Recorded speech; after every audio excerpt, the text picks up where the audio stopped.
Perante um descontrole de uma criança, nós queremos que a criança haja como um adulto, porque eu não sei se tu sentes isso, mas eu acho que há muitos adultos hoje em dia que não gostam de crianças. Ainda ontem recebi uma mensagem de uma mãe a dizer-me que o filho com 16 meses faz muitas birras. Claro que faz birras. Ele não sabe comunicar de outra maneira. Então ele vai comunicar as suas necessidades por satisfazer através das birras, da frustração. Imagina que tu vais ter com uma amiga tua e estás a chorar e a contar-lhe um problema e essa amiga te diz, por amor de Deus, estás a chorar por isso, problemas são os que eu tenho, já viste o que é que me aconteceu? Tu não voltas a essa amiga. E se uma criança vem chorar para junto de nós e nós dizemos, para de chorar, estás a chorar porquê? E nós minimizamos o sentimento daquela criança, ela vai aprender que não vale a pena ir lá. Olá a todos, bem-vindos a mais uma viagem aqui na nossa nave. E vou já passar a apresentar a minha convidada de hoje. Ela é a fundadora do projeto All About Parenting Portugal e uma das vozes de referência em parentalidade consciente no nosso país. A sua missão passa por apoiar pais e mães na construção de uma educação mais equilibrada, onde coexistem o vínculo emocional, a regulação e os limites claros. Com formação em comunicação e jornalismo, desenvolveu uma carreira sólida nesta área. No entanto, foi precisamente no contexto mais íntimo da sua vida, na relação com os seus filhos, que iniciou um dos maiores processos de transformação pessoal. Apesar da sua facilidade em comunicar em contexto profissional, a Marta deparou-se com um desafio real na parentalidade, nomeadamente ao nível da gestão emocional, da comunicação com os filhos e da consciência nos limites. Quem nunca, não é? Estes desafios tiveram um impacto muito grande na dinâmica familiar e levaram-na então a procurar respostas mais profundas. E foi a partir dessa procura que ela iniciou um percurso de formação e certificação em parentalidade, comportamento humano, regulação emocional. O que começou como uma necessidade pessoal acabou por transformar não só a sua vida familiar, mas também o seu caminho profissional. E hoje ela acompanha milhares de famílias, ajudando-as a sair desta confusão entre modelos educativos e a construir uma parentalidade mais consciente, segura e ajustada à realidade de cada família. Então, muito bem-vinda, Uau. Marta Rodrigues. Estou muito Lindo, feliz de ter aqui. Eu também fiquei muito feliz e fiquei ainda mais feliz quando me apercebi que nós temos histórias muito parecidas, muito idênticas. Sim, sabes que eu às vezes nestas coisas não percebo logo porque é que determinadas pessoas me chamam, não é? Ou crio uma certa empatia mesmo à distância e depois quando nos conhecemos e partilhamos um bocadinho começo a entender e a juntar as peças do puzzle. Completamente, completamente. Aliás, ontem quando estavas a partilhar a tua história, eu e a minha, eu pensei assim, uou, parece exatamente quase a mesma história. Sim, e é muito engraçado que vou conhecendo cada vez mais pessoas que transformaram as suas dores na sua missão de vida.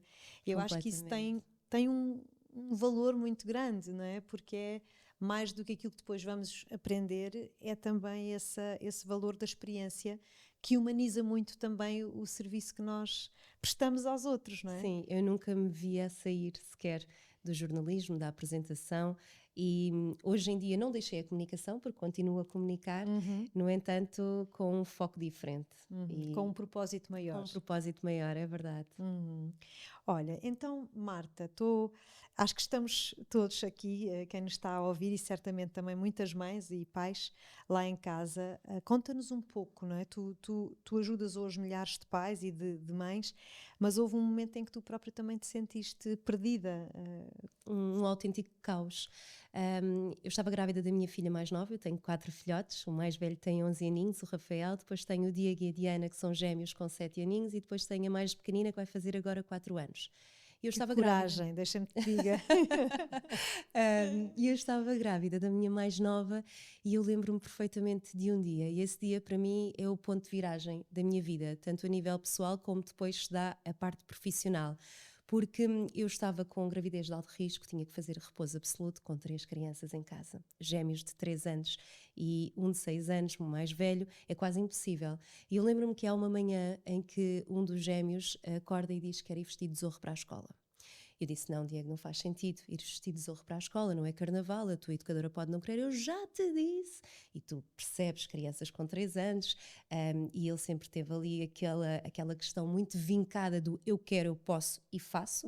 E então acordámos às 7 da manhã, às 7h02 já aquela casa estava uma autêntica gritaria porque ele queria ir vestido de zorro para a escola. Eu não entrei em lutas de poder, nem estava com disponibilidade para isso e disse, queres ir vestido de zorro para a escola, vai vestido de zorro para a escola. No dia a seguir, aquilo deve ter sido o máximo durante aquele dia, ele lembra-se que quer ir vestido outra vez de zorro para a escola, acorda e a primeira coisa que diz é, mãe, eu vou vestido de zorro outra vez para a escola. E eu digo, não vais vestido de zorro outra vez para a escola. Não, eu já te disse que vou. Ou seja, começa a levantar a voz, ele levanta a voz, eu levanto a voz. Ele grita, eu grito. E este era o meu dia-a-dia. Ou seja, eu tive um estilo parental da minha parte materna, da minha mãe, autoritário. E eu sempre quis ser a mãe que eu não tive. Atenção que eu amo muito a minha mãe e tudo o que eu sou hoje é também parte dela.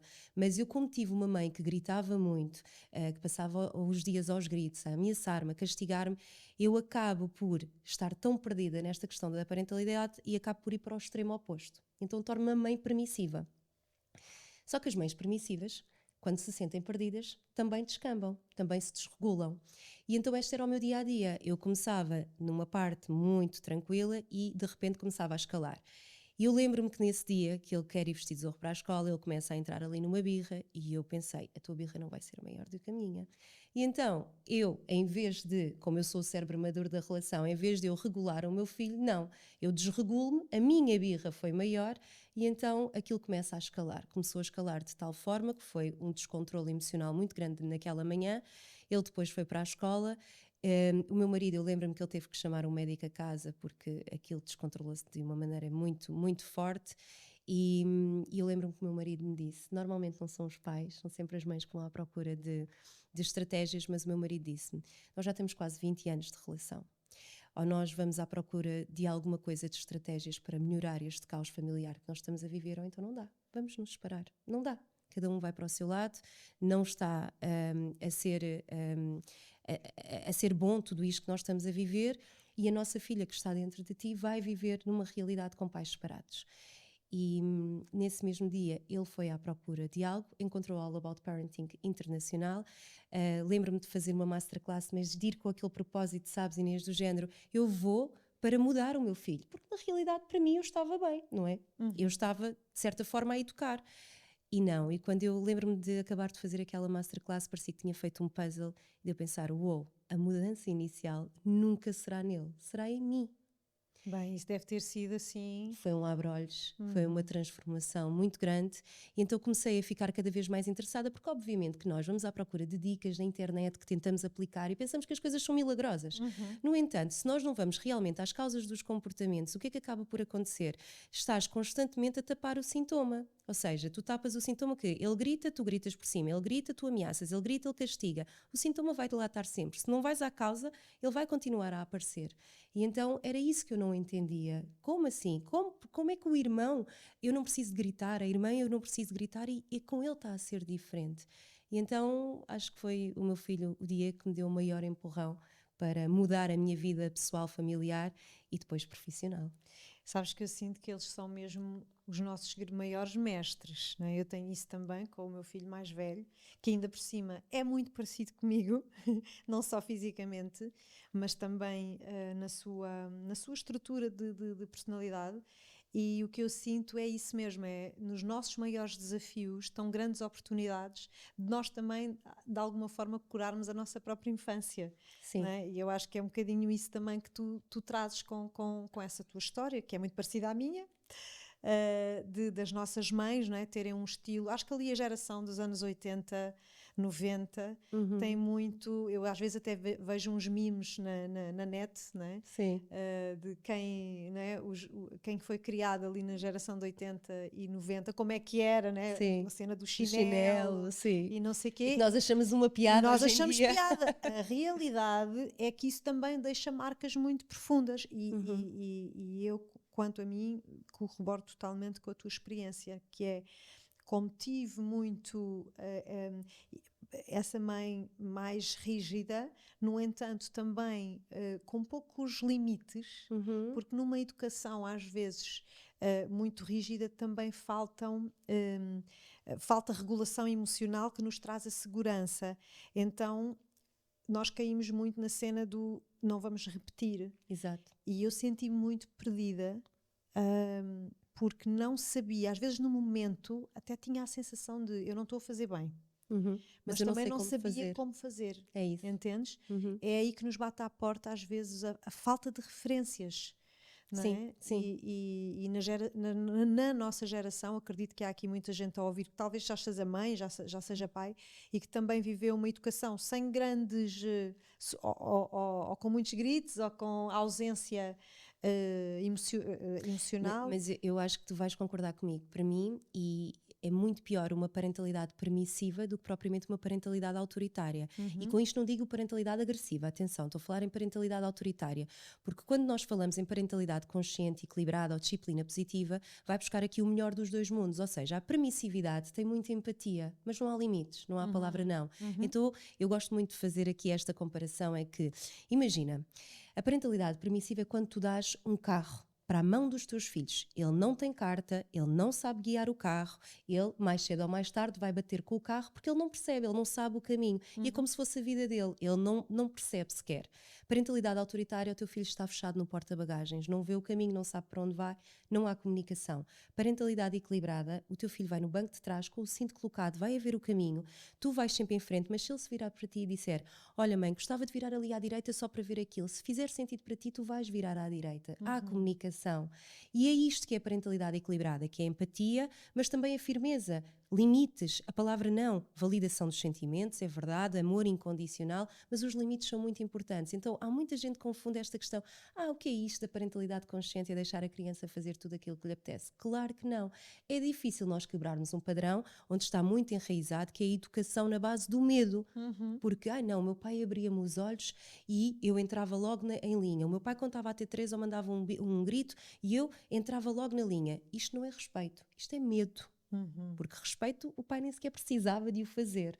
Ou seja, o pai precisava de falar e nós fazíamos aquilo. Hoje em dia, eu acho que os pais se sentem muito perdidos porque não querem ser para os filhos aquilo que os pais se calhar foram para eles. Então, aquilo que muitas das vezes acontece, que aconteceu comigo, que é, tu não vais passar por aquilo que eu passei. Mas a história daquela criança não é a minha história. Aquela criança nunca saberá aquilo que eu passei. Claro. Por isso nem faz sentido eu estar a colocar este peso. Por isso é que é tão importante nós sermos cada vez mais conscientes. Quando nos dizem, o que é isto de aprender para sermos pais ou mães? Se eu aprendo para ser melhor profissional, para ser melhor ser humano, por que não aprender para ser melhor mãe? Quem me dera eu ter sabido tudo isto? Grávida do meu filho mais velho, ou mesmo antes. Com certeza, e ainda bem que já estamos num momento onde este conhecimento é tão acessível. Agora, há uma coisa que também me faz confusão, porque eu também estou no mundo dos pais que estão à procura de aprender a serem pais e serem pais mais regulados e pais melhores. O que é que eu sinto nestas novas gerações? E o que é que eu sinto nas novas gerações de pais ou das pessoas da nossa idade que têm filhos?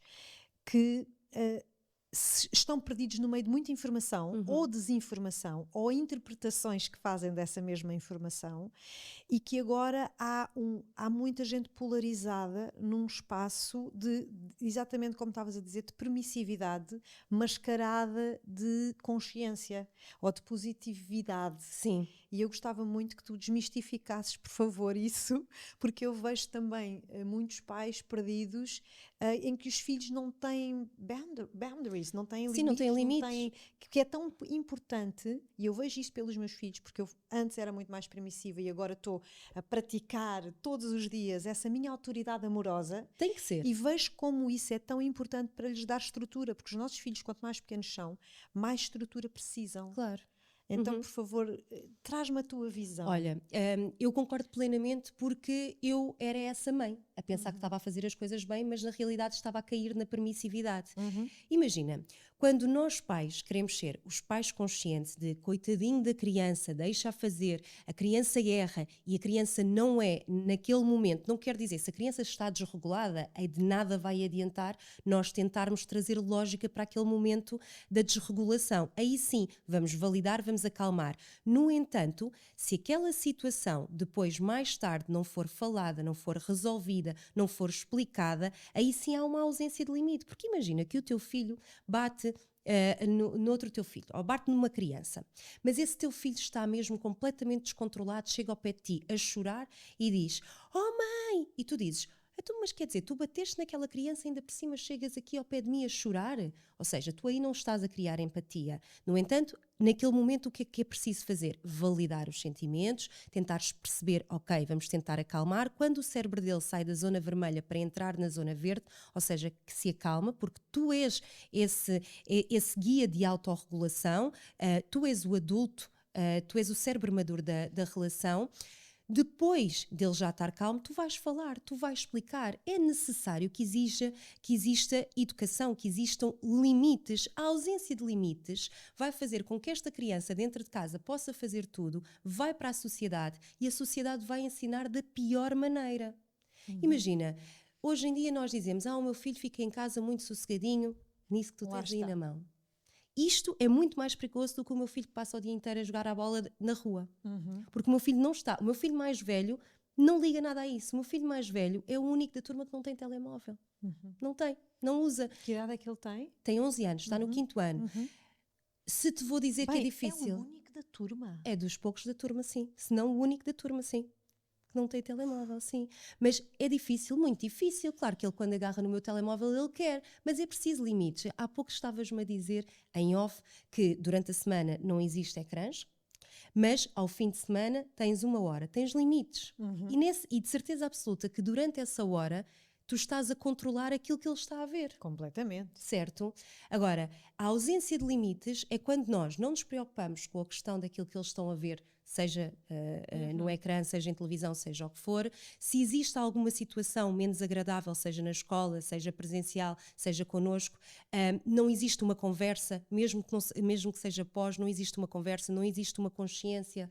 Existem situações que eu agora estou a passar com o meu mais velho, que ele está obviamente a descobrir outras coisas, está a entrar na fase da pré-adolescência e que é muito giro, obviamente, mas também me assusta ali um pouco, que eu ainda no outro dia estive a falar com o meu marido. Nós precisamos de falar com ele. Por mais secante que seja a conversa para um pré-adolescente, nós precisamos de saber chegar a ele. Como é que nós sabemos chegar a ele? É colocar-nos... calçarmos os sapatos dele, ou seja, eu já tive a tua idade, eu com a tua idade isso também me aconteceu. Nós começarmos a chegar a eles com empatia, mas rapidamente transformarmos em educação, em limites, orientação, porque parentalidade autoritária em nada tem a ver com sermos a autoridade dentro de casa. Nós temos que ser a autoridade dentro de casa. Nós temos que ser os guias daquelas crianças. Mas hoje em dia os pais deixam as crianças fazerem muita coisa, deixa estar coitadinho do menino, deixa estar ao telemóvel, deixa estar mais um bocadinho, ele mais tarde ele come, se ele não quer comer isto, deixa-o comer aquilo, vamos fazer 2, 3, 4 comidas para aquela criança comer. Quantas vezes é que isso não acontece hoje em dia? Eu não me lembro da minha mãe cozinhar para mim e cozinhar para a minha irmã e cozinhar para o meu pai inúmeras coisas diferentes. Eu não me lembro da minha mãe dizer: ok, se não te sentas agora a jantar, então acaba isto que tens a fazer e daqui a nada vens jantar. Podes acabar de ver os desenhos animados e daqui a meia hora vens jantar. Não, isso não acontecia. Eu acho que hoje em dia nós também estamos tão exaustos e acabamos por deixar estar. Aliás, eu acho que aquela série da Netflix da adolescência que nos deu um soco no estômago, eu acho que aquela série foi muito importante para todos nós, para percebermos a consequência natural, entre aspas, que não tem nada de positivo, mas a consequência natural destes tempos, desta ausência emocional, que vai ter nos jovens, nas crianças que depois se tornam jovens e depois se tornam adultos, e os pais não conhecem os seus próprios filhos. E eu acho que esse é o grande problema dos nossos tempos. Mas sabes de uma coisa, os pais queixam-se muito da adolescência, mas não começou na adolescência. Começou muito bem atrás. Eu no outro dia tive uma mãe que me disse: Marta, mas você fala da conexão, mas eu todos os dias eu sento-me ao lado do meu filho a ver televisão com ele. E isto é interessante, não existe conexão. São duas pessoas que estão lado a lado, completamente focadas num ecrã, não há conexão, não há presença real. 10, 15 minutos por dia faz toda a diferença, por mais pequenina que seja. Há um estudo que foi feito aqui há algum tempo que diz que os pais passam cerca de 5 horas por dia nas redes sociais e 5 horas por semana com os seus filhos. Uou! Ok? É um choque. É um choque. Mas eu já fui essa mãe, sabes? Eu já fui a mãe em que o meu filho me disse: mãe, olha para mim. Mãe, larga o telemóvel. Isso é um murro no estômago, sabes? Eu hoje em dia vejo muitas vezes nos restaurantes e tudo, olha, no fim de semana vi uma avó com duas crianças, 5, 7 anos. A avó com o telemóvel, cada uma delas com o seu telemóvel. Os três a tomar o pequeno almoço, não havia conversa, não havia ligação, não havia conexão, nada. A única conexão era com o telemóvel. E estamos a falar de uma família, de uma avó com duas crianças, e eu pensei, isto custa tanto. E sabes que muitas das vezes eu alerto os meus filhos, porque eles pedem-me o telemóvel quando vamos jantar fora. Claro. E eu digo, aproveito essas situações e digo, olhem para ali, reparem o que é que está a acontecer. E aquilo toca-lhes. E eles mesmo exteriorizam, ai mãe, que horror, ai mãe. Ninguém conversa, não é? Ninguém Eles conversa. reparam. Reparam, no entanto, se eu lhe der, também acontece, obviamente Claro. também ficam fascinados e estão ali ao telemóvel e não me ligam nenhuma. A questão é que muitas das vezes eu trago estes momentos reais para esta consciência. Quando eu digo assim, ensinem as vossas crianças a lidarem com as emoções, falem de emoções, porque quando nós éramos crianças ninguém nos ensinou a lidar com a raiva. Ninguém falava nisso sequer. Não chores, estás nem a chorar do para quê? exemplo Exatamente. Exato, A nem da raiva importância. é uma emoção como qualquer outra. E depois eu tenho pais a dizer, mas como? Eu vou comprar os livros sobre as emoções? Podem comprar, mas imaginem que vocês estão a ver uma série de televisão na Netflix, estão a ver um filme, estão na rua, a presenciar uma situação, perguntem, o que é que tu achas que o menino está a sentir? O que é que tu achas que aquela menina está a sentir? Porquê é que tu achas que ela reagiu daquela maneira? São nestas situações do dia a dia que nós conseguimos ensinar muito aos nossos filhos. Nós temos filmes a correr de segunda a segunda à nossa frente, situações a decorrer de segunda a segunda à nossa frente, e nós podemos transformá-las em aprendizagem. Sem dúvida. Olha, diz-me uma coisa, como é que o nosso medo de falhar depois que nos torna permissivos? Como é que isso acontece, tipo, na dinâmica do dia a dia? Esse medo. Esse medo de não sermos amados pelos nossos filhos. Sim. E acabarmos por sermos permissivos. Eles não vão gostar de nós quando nós colocarmos limites. Eles vão nos dizer. Eu não sei se já ouviste, mas eu já ouvi ainda ontem ao ouvido do meu filho. Eu não gosto de ti. Ai, sim, o meu filho diz várias vezes, eu odeio-te. Exato. E na realidade, aquele não gosto de ti não é porque eu não depois... vem desse lugar. Não vem obviamente. desse lugar. Obviamente ele não gosta da situação, ele não gosta do limite. Mas eu não quero que o meu filho goste de mim naquele momento que eu estou a colocar aquele limite. Ele vai perceber porque é que eu estou a colocar naquele limite. Naquele momento ele pode não perceber, mas um dia mais tarde ele vai perceber. Houve uma situação que não tem nada a ver com isto, eu até achei bastante engraçada, que foi, eu estava sempre a dizer ao meu Rafael, não faças barulho enquanto estás a comer e come com a boca mais fechada, porque ele abria a boca e estava ali a comer. Isto quando ele era muito mais pequenino, e ele estava sempre a refilar por nós estarmos constantemente a chamá-lo a atenção. Há poucos dias ele virou-se para o irmão e disse, não comas assim, come com a boca fechada, estás a fazer muito barulho, isso é má educação.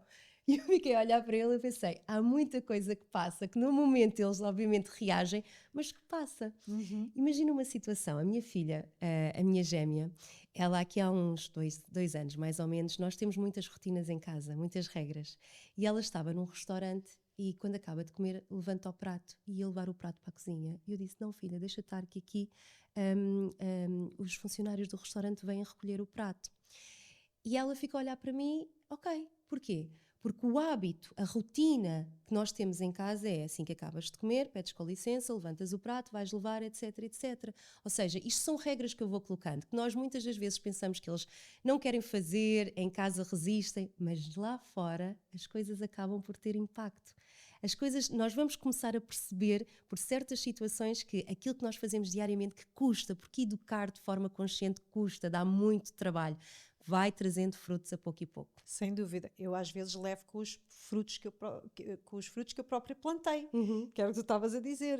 O meu filho no outro dia, há uma coisa que ele faz imenso, que é, estávamos em casa e ele, oi mãe, esqueceste de dizer com licença. Vês? Estás a ver? Uhum. E eles reparam, ou seja, Reparam. está lá. São esponjas. Uhum. Por isso é que muitas vezes quando nós dizemos assim, isto acontece, aqui há uns anos eu lembro-me de dizer ao meu filho, de gritar com ela, dizer, para de gritar, eu já não aguento mais gritos. E ele olha para mim e diz, tu estás mesmo a pedir para eu parar de gritar, a gritar comigo. Eu, Eles são exato. mestres mesmo. Esquece. Exato. Isso já me aconteceu, tal e qual. E aí são esses momentos-chave na nossa vida, porque eu acho que é importante também nós partilharmos aqui essa vulnerabilidade, porque nós não vamos estar sempre, nós vamos errar muito, a verdade Todos é os essa. dias. Todos os dias.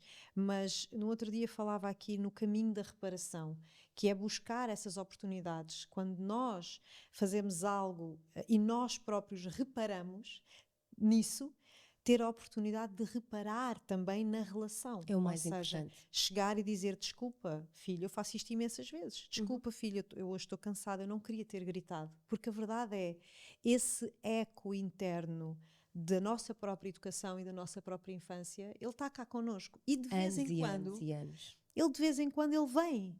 E eu de vez em quando dou por mim a ser a minha mãe. Claro. E olho para o meu filho e vejo mesmo a carinha dele, que era a minha carinha em criança. Portanto, aproveitar esses momentos-chave para procurar buscar o caminho da reparação, é essa a ideia, porque nós vamos sempre errar. E eu acho Exato. que há também, na nossa geração, por haver tanta coisa agora sobre parentalidade consciente, que também há muita culpa. Parece que estamos constantemente a fazer tudo mal. Olha, exatamente, Não é? ainda bem que tu tocas nisso. Eu há pouco recebi um comentário que este sempre foi o meu maior objetivo, que é, ainda ontem partilhei um vídeo.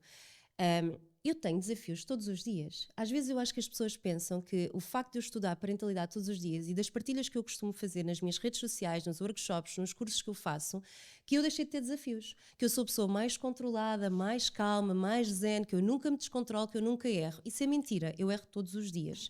E aliás, eu era mais feliz quando era mais ignorante neste tema, ok? Porque a Sim. culpa vem mesmo daí, desta Exato. consciência. E mais importante do que fazer bem é a reparação.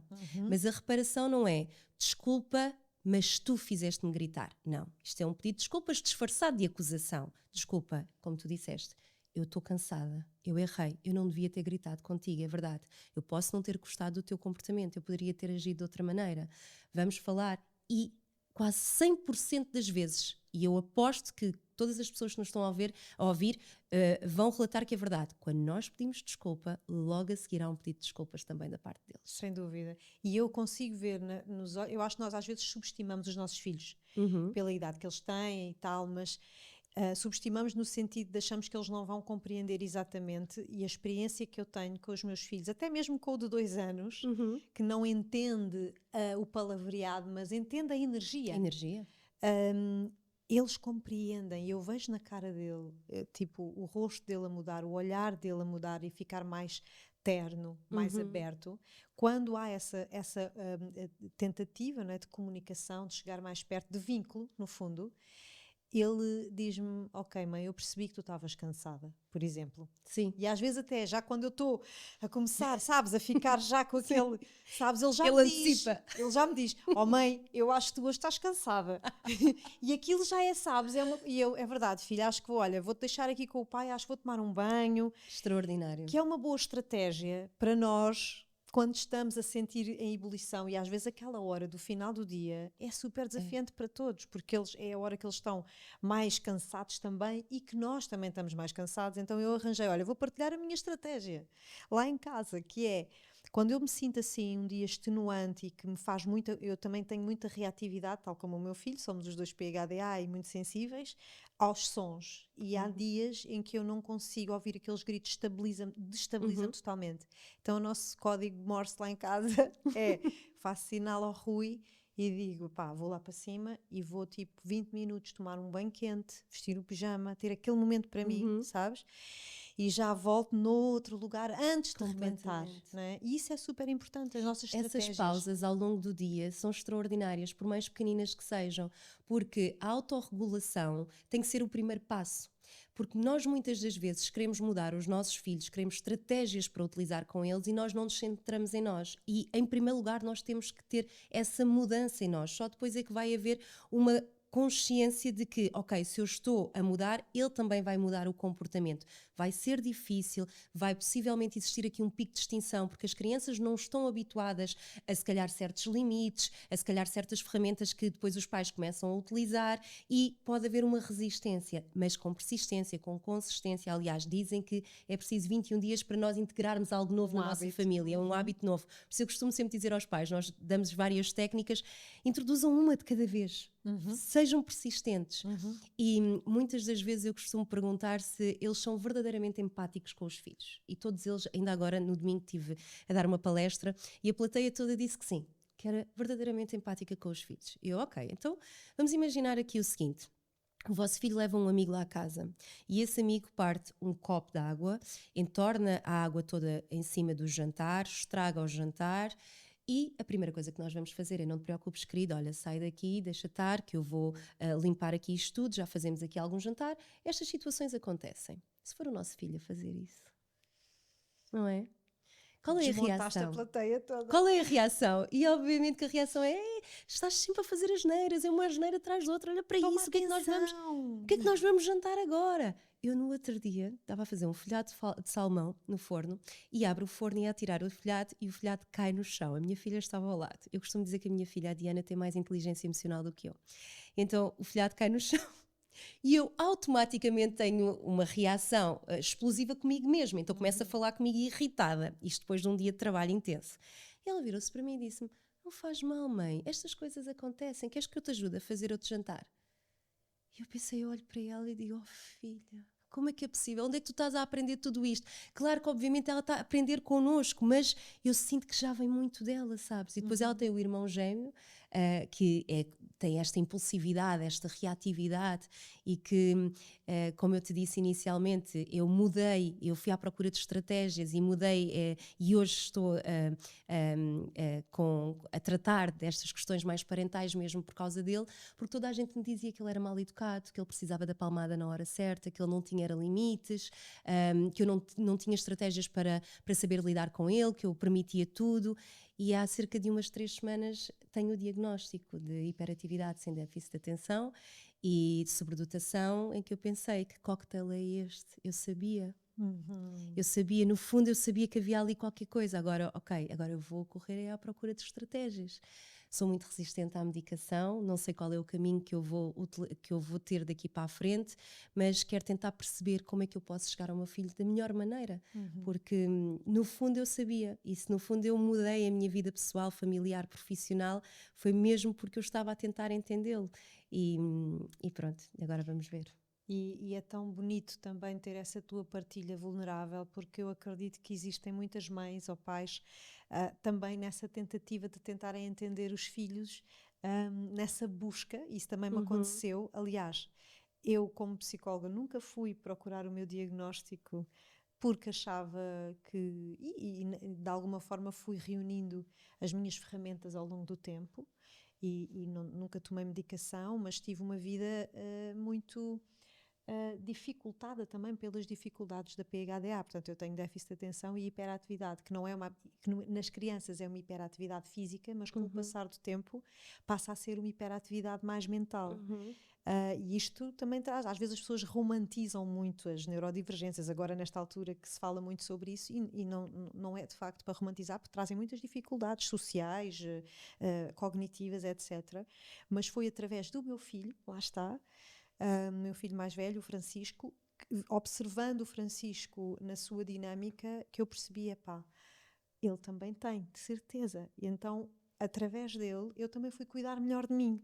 Okay. Mesmo em adulta. E para mim foi importante, de alguma forma, ter o diagnóstico, porque também nos traz uma certa, não é que eu não soubesse, mas traz uma certa clareza, um certo alívio, sim, de alguma forma, sabes?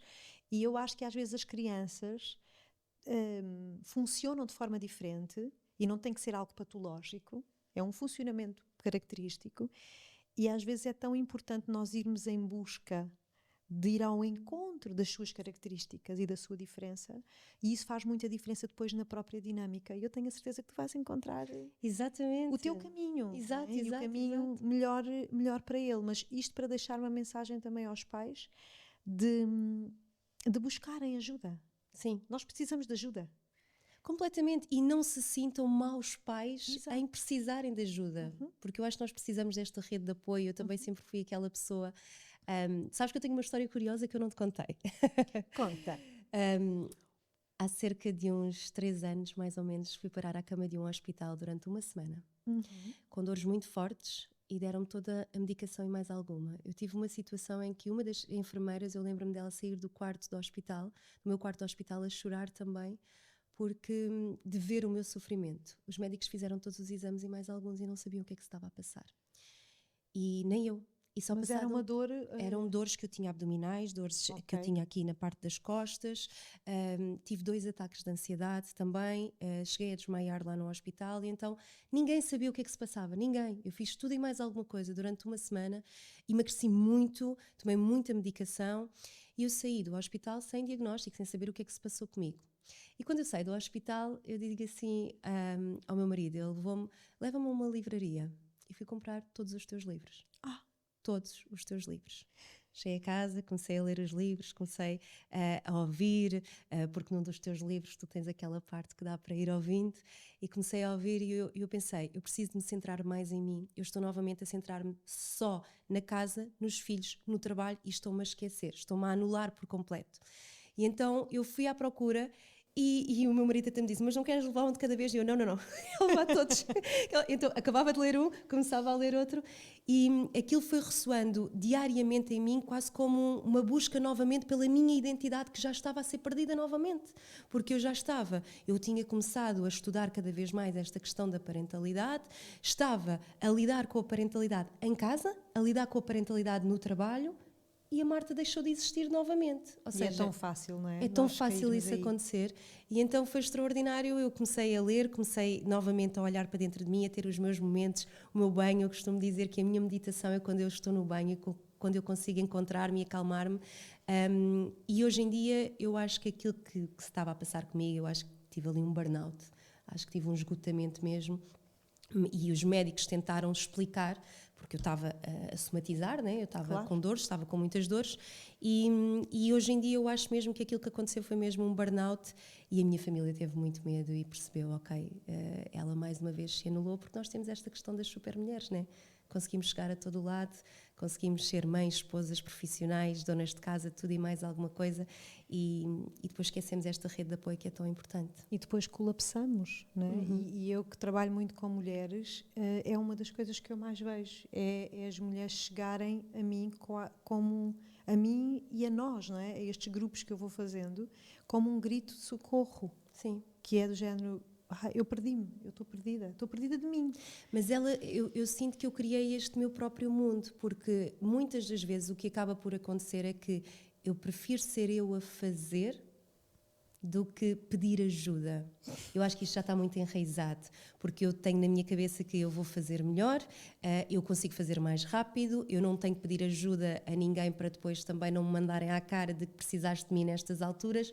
Então há esta questão de eu faço tudo, eu consigo fazer tudo sozinha, esta questão meio utópica. É o síndrome da mulher guerreira. Exato. Não é? Sempre fizemos. Exato. Por nós, não é? Nós sempre conseguimos. A questão é, a nossa estrutura vai aumentando. A nossa estrutura, e internamente nós vamos precisando cada vez mais de ter rede. Sim. E de ter comunidade, de criar a nossa pequena comunidade, não é? Só que nós estamos, é o que tu estás a dizer, o programa, o disco, sim, está lá, e se de facto não há uma iniciativa genuína, interna, de mudar, mas ele vai dando sinais. Registro, ele vai dando sinais, até ao ponto em que grita, que foi o que aconteceu comigo. Não é? O corpo gritou. Lembro-me exatamente de ter imensos problemas de estômago e de ser seguida por vários médicos e fazer os exames todos e ter exatamente a mesma coisa.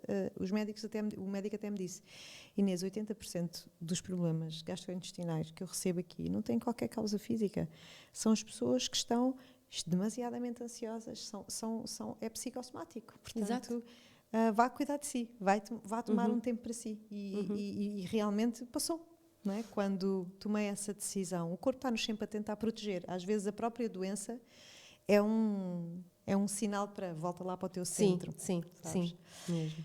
Olha, eu queria te perguntar aqui sobre a questão, e estamos a falar disto já de alguma forma, mas a questão da obediência, que é uma coisa que nós como pais queremos muito chegar lá, não é? Não queremos gritar, queremos que os nossos filhos nos respeitem e nos obedeçam. Qual é a melhor forma e a forma mais equilibrada de fazer este trabalho? Olha, eu vou-te fazer uma pergunta. Tu queres que o teu filho te obedeça de olhos fechados ou tu queres, na realidade, que o teu filho colabore porque, na realidade, ele entende o porquê que está a fazer? Eu quero que ele entenda. Que ele entenda, obviamente.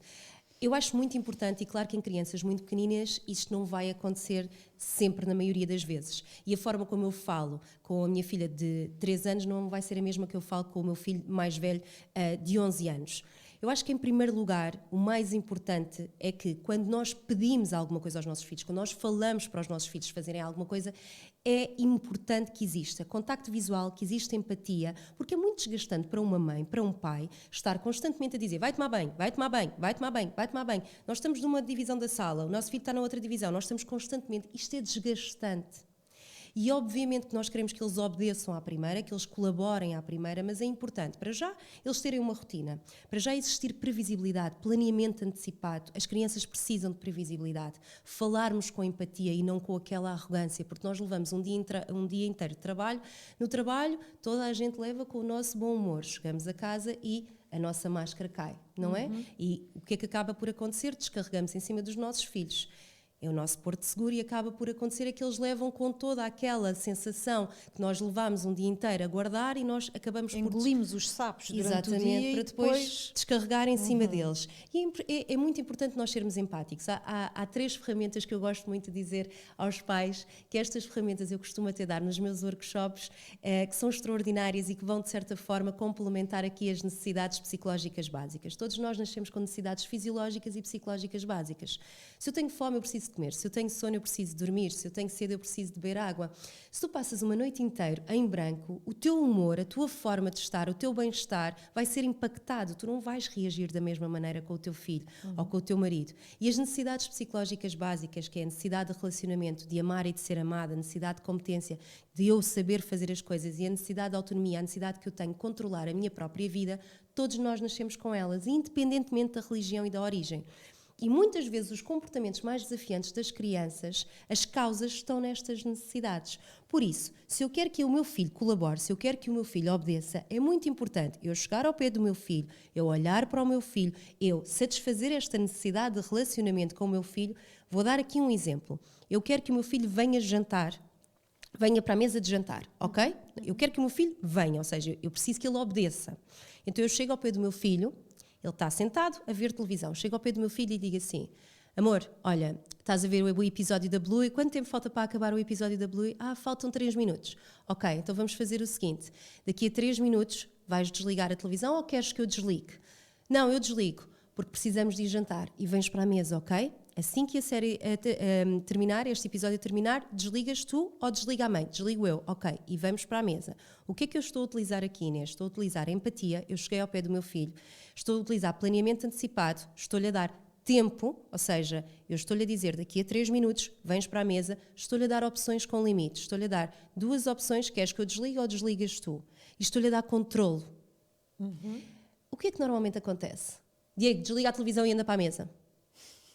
Agora imagina, estás tu a ver a tua série da Netflix muito tranquila, na sala, e o teu marido chega ao pé de ti e diz assim: Inês, desliga a televisão e anda a fazer o jantar. Não é? É o que nós fazemos. Eles estão no parque, vamos embora para casa. Não há previsibilidade, não há, amor, estás-te a divertir muito no parque, não é? Olha, daqui a 10 minutos a mãe vai meter o cronómetro e vamos para casa, está bem? 10 minutos e tens tempo de andar aí no escorrega e de fazeres mais aí umas coisinhas. Obviamente que eles não têm a noção do tempo. Passado 5 minutos, olha, faltam 5 minutos, faltam 2 minutos, o que é que tu queres fazer agora muito rápido? Olha, queres ir ao pequechinho? Isto com crianças mais pequeninas, obviamente. Queres ir ao pequechinho ou vamos a correr até ao carro para ver quem é que chega mais rápido? E estamos a utilizar aqui 3 técnicas que são tão simples, em vez de entrarmos aqui em lutas de poder, e que são tão importantes e que ajudam na colaboração. Porque as crianças também gostam de ter aqui algum controle sobre a própria vida. E nós podemos, através de uma comunicação simples, clara, adaptada à idade, dar-lhe esse mesmo controle. E agora tu estavas a falar e eu estava a pensar, se calhar estou a fazer alguma coisa bem. Porque o meu filho, também é virginiano e gosta das coisas muito certinhas. Organizadas. Se eu fizer isso que tu estavas a falar e lhe disser, opá, até me estou a lembrar de outro exemplo, que é, olha, hoje ficas um bocadinho na avó porque a mãe tem, ele fica super ansioso, ele fica super nervoso simplesmente porque não houve esse tempo Previsibilidade. de antecipar e dele se organizar mentalmente de alguma coisa que vai acontecer depois. E eu também tenho esses desafios do banho, de cortar as unhas, porque ele nunca quer. Não quero. Então eu tenho que chegar aqui a negociar com ele, por exemplo, ok, vamos tomar banho agora e cortamos as unhas amanhã. Mas amanhã, àquela hora, Sim. nananã, e com esta previsibilidade e alguma negociação também, chegamos ao nosso acordo, claro. porque senão ia ser como fazia a minha mãe, não é? Que era Agarrava, sim. e, não é? Então é muito importante, a negociação é importante, faz parte da Depende qual da é o negociação, limite? desde que também não estejas aqui. Isto vai depender muito de famílias, mas imagina, se para ti estiver tudo bem, ele hoje tomar banho e amanhã ele vai cortar as unhas, tu estás a avisá-lo. Tu, na realidade, não estás a dizer assim: olha, se tu me deixares cortar as unhas, eu logo a seguir dou-te um gelado. Ou seja, tu não estás aqui, não está a haver aqui uma chantagem. Tu estás a planear com antecedência com ele, estás a avisá-lo com antecedência. Eu vou-te dizer que houve uma transformação incrível nas rotinas lá em casa quando eu comecei a fazer os quadros de rotinas visuais para os meus filhos, com eles. Os quadros de rotinas matinais e noturnas. O que é que eu fiz? E isto contra mim falo porque eu até tenho estes quadros de rotinas à venda na minha página, mas o que eu gosto mesmo é de fazer com eles. Eu tirei várias fotografias aos momentos da manhã, ao momento em que eles estão a levantar, a fazer a cama, a calçarem-se, a lavar os dentes, a tomar o pequeno almoço, a levantar a tigela para levar para o lava-louça. Tiraste Ou seja, mesmo fotos tirei a fotografias eles a eles a rotinas. fazer isso. Vocês podem imprimir como vocês quiserem, mas para mim o que eu achei que tinha muito impacto é porque eles visualizam-se, ou seja, eles estão a ver, eles a vestirem-se, eles a calçarem-se, eles a fazer isso tudo. Comprei cartolinas das cores que eles mais gostam, ou seja, para ela foi cor-de-rosa, para um dos meus filhos vermelha, para outro azul. Escrevi: os campeões começam assim o dia, os super-heróis começam assim o dia, as princesas começam assim o dia. Isto quando eles ainda eram um bocadinho mais pequeninos e tudo. E fiz isto com eles, fiz as rotinas com eles. Eles cortaram as fotografias, colocaram por ordem, perguntei-lhes: o que é que faz mais sentido para ti? Fazer a cama em primeiro lugar ou ires fazer a tua higiene em primeiro lugar? Eles fizeram parte da própria rotina deles. Não com a liberdade deles. Eu dei-lhes opções com limites. Dentro dos meus limites. Eu dei-lhes as opções dentro dos meus limites. E eles organizaram aquilo tudo. Colei o quadro de rotinas visual num sítio onde eles pudessem ver e pudessem, de certa forma, também mexer nele. Cortei, meti o velcro e sempre que eles faziam alguma tarefa, eles levantavam aquela coisinha para cima e ficava o check. Não há motivação externa, ou seja, eu sei que há muita gente que diz: então no final dessa semana eu dou-lhe um chupa ou um ovo Kinder porque eles fizeram as tarefas todas durante a semana. Não, porquê? Porque eles só vão fazer isto que faz parte das regras, dos valores, das tarefas da família por causa do chocolate que vão ganhar. Não. Isto, B.F. Skinner, e se és psicóloga sabes quem é, B.F. Skinner na década de 50 dizia que nós éramos motivados pelo castigo ou pela recompensa. Se quisessem que o ser humano fizesse alguma coisa, teríamos que dar uma recompensa ou um castigo.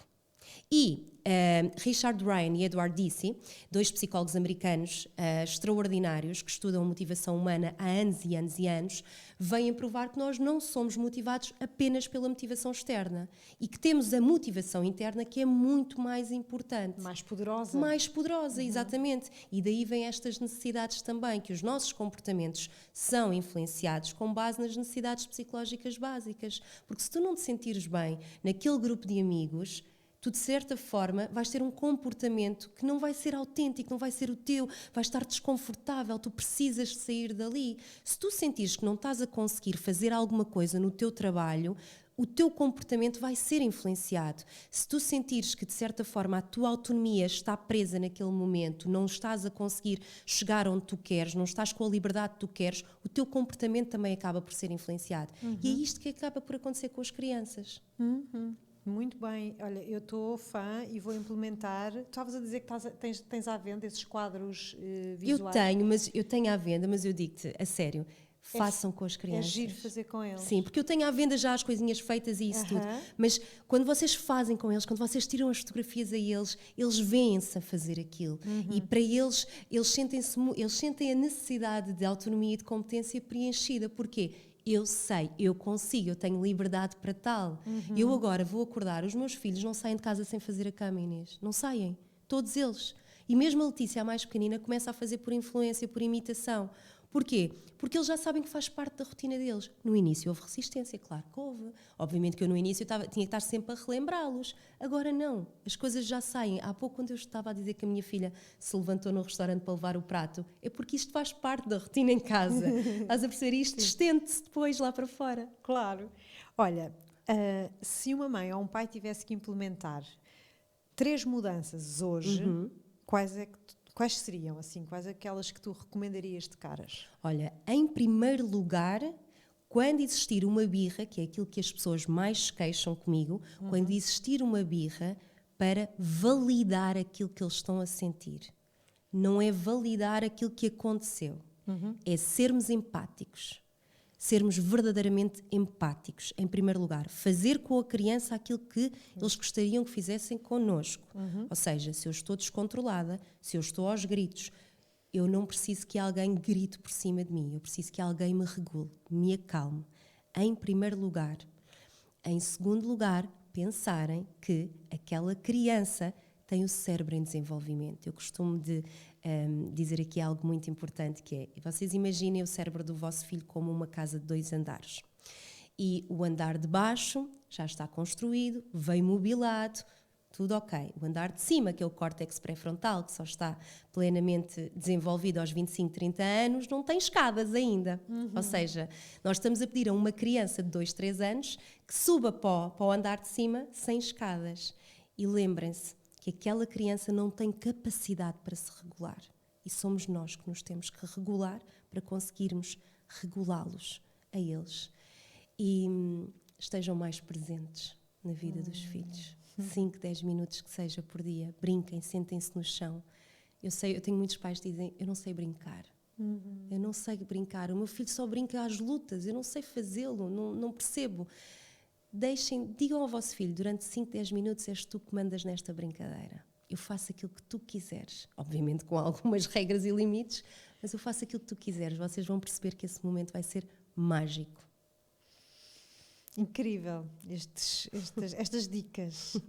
Qual é o erro mais pequeno que nós cometemos e que mais impacto tem? O erro mais pequeno é, perante um descontrole de uma criança, nós queremos que a criança haja como um adulto, porque eu não sei se tu sentes isso, mas eu acho que há muitos adultos hoje em dia que não gostam de crianças. Não deixam as crianças serem crianças. Exigem que a criança seja um mini adulto, que a criança se controle quando ele próprio não se controla no trânsito. Que há um descontrole brutal e a criança acaba, obviamente, por ter um reflexo. E acho que esse é o maior erro dos pais, é quererem que as crianças com 2 anos... Ainda ontem recebi uma mensagem de uma mãe a dizer-me que o filho com 16 meses faz muitas birras. Claro que faz birras. Ele não sabe comunicar de outra maneira. Então ele vai comunicar as suas necessidades por satisfazer através das birras, da frustração. E eu acho que os pais não entendem a comunicação dos filhos.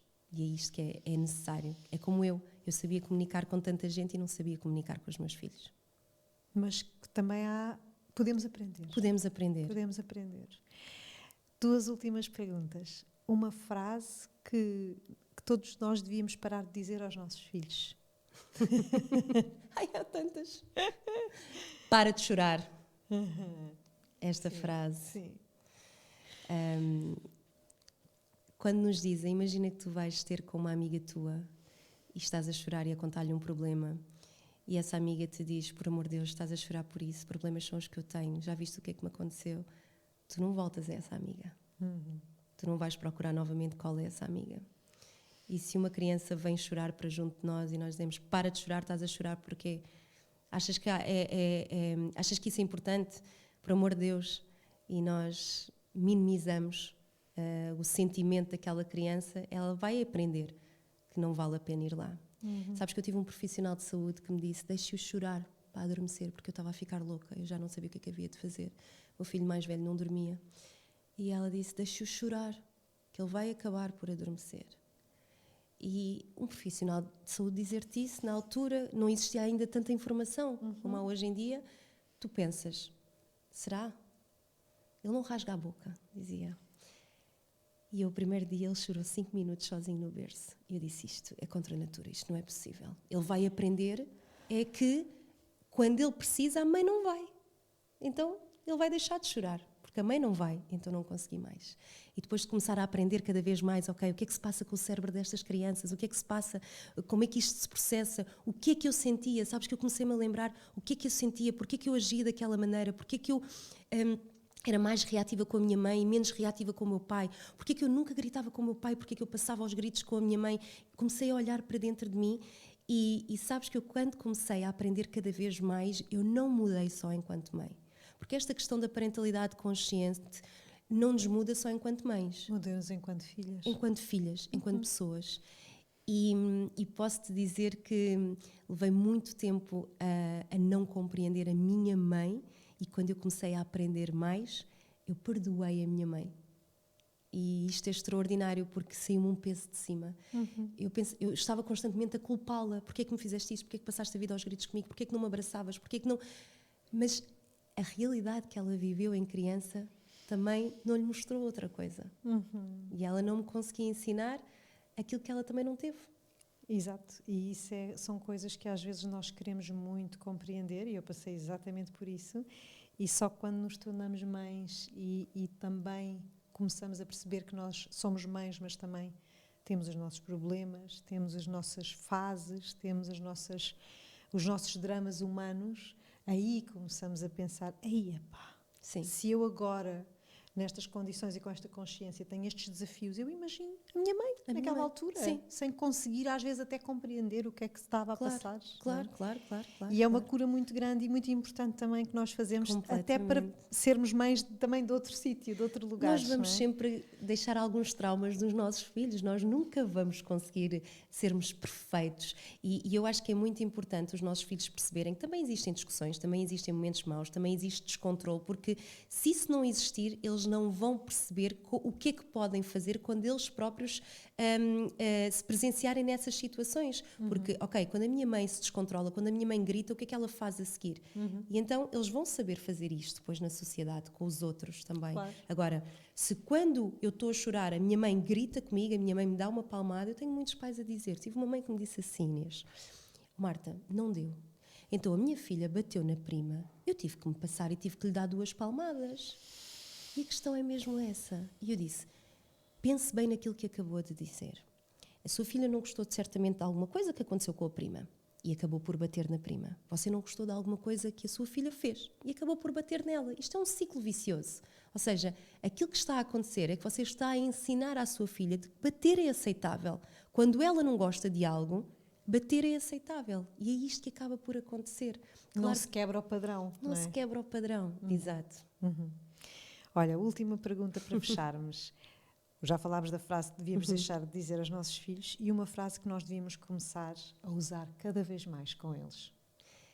Eu amo-te, eu estou aqui contigo, independentemente daquilo que tu faças, porque eu costumo perguntar muitas vezes, Inês, quando os vossos filhos fazem alguma coisa que vocês não gostam, vocês querem que eles vão a correr para longe de vocês com medo daquilo que vocês possam dizer ou fazer, ou para junto de vocês, que mesmo que vocês não concordem, eles sabem que vocês são um porto de abrigo, eles sabem que vocês vão estar lá para os ajudar. Então independentemente daquilo que tu faças, eu vou estar sempre aqui para ti. Eu amo-te, nos momentos bons e nos momentos maus. Porque muitas das vezes, e eu acho que todos nós ouvimos isto quando éramos mais pequeninos. Não dás um beijo à mãe? Então não gosto mais de ti. Não vais embora do parque? Então não gosto mais de ti. E nós muitas das vezes utilizamos esta expressão e nós pensamos, mas isso não é verdade. Então, mas depois nós queremos ser os pais credíveis quando acabamos por exteriorizar este tipo de expressões que estão muito enraizadas em nós, é verdade. Mas é importante nós termos noção do peso das palavras. Elas ficam, eles aprendem, eles interiorizam e mais cedo ou mais tarde eles também vão passar para os filhos, para os netos, de geração em geração. Marta, foi tão bom. Obrigada por esta aula, esta aula tão humanizada. Eu acho que é isso que me fez também ter muita empatia contigo, não é? É esse teu lado humano e vulnerável que deixa qualquer mãe super confortável também ver-te como um lugar seguro, que eu acho que é isso que é importante. Sim, não é? faz sentido de outra maneira. Acho que muitas das vezes nós vemos aquelas fotografias perfeitas nas redes sociais e nós pensamos, como é que é possível? Como é que eles conseguem estar sempre assim? Uma das fotos que eu mais gosto é em família, estamos a rir muito. E eu só me lembro daquela foto porque eu utilizo-a muito e no segundo a seguir, quando a fotógrafa coloca assim a máquina para baixo, os meus filhos começaram-se a bater. Um ao outro, começaram a discutir e iam caindo daquela pedra onde nós tirámos a fotografia. Então eu lembro-me perfeitamente, porque a pessoa olha para a fotografia e parece uma família serena, muito calma, e nem pensam naquilo que aconteceu no segundo a seguir. E pronto, e esta é a realidade, e que isto acontece todos os dias em todas as casas. E é muito importante nós também passarmos esta realidade para acabar de vez com esta culpa, com esta exaustão materna e com esta pressão que nós mulheres acabamos por sentir que temos que dar 100% em tudo na nossa vida. E que não é real. Não é real. Obrigada. Obrigada. Marta. Tiraste aqui hoje um peso de cima de todas nós. Obrigada, querida. Obrigada, Volta foi um sempre. prazer. Gostei muito Obrigada, de ter cá. também eu. Obrigada. Obrigada a vocês também aí em casa que nos ouviram, que nos viram. Espalhem este episódio por todas as vossas amigas, mães, e vamos criando esta rede de consciência que também vai libertando da culpa, não é? Do peso. Até para a semana, em mais uma viagem aqui na nossa nave. Até já!